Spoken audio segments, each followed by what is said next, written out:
কিয়ামতের ওই কঠিন ময়দানে 7 শ্রেণীর ব্যক্তিকে রব্বুল আলামিন তার আরশের নিচে ছায়া দিবেন।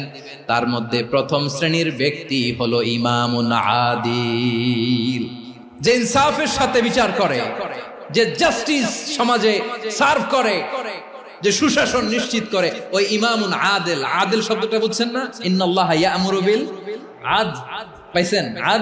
আদিল। 7 শ্রেণীর ব্যক্তিকে আল্লাহ তাআলা সুশীতল আরশের নিচে ছায়া দিবেন, যেদিন তার দেয়া ছায়া ছাড়া কোনো ছায়া থাকবে না।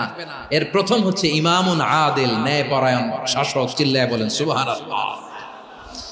আবার বিশ্বনবী বললেন, ইন্নাল মুকসিতিনা ইনদাল্লাহি আলা মানাবিরা মিন নূর আন ইয়ামিনির রহমান। কিয়ামতের দিন যারা ন্যায় পরায়ণ হিসেবে আল্লাহর সামনে দাঁড়াবে, কিয়ামতের দিন রব্বুল আলামিন তার আরশের ডান দিকে ওই ন্যায় পরায়ণ লোকদের জন্য আরশের ডান দিকে একটা নূরের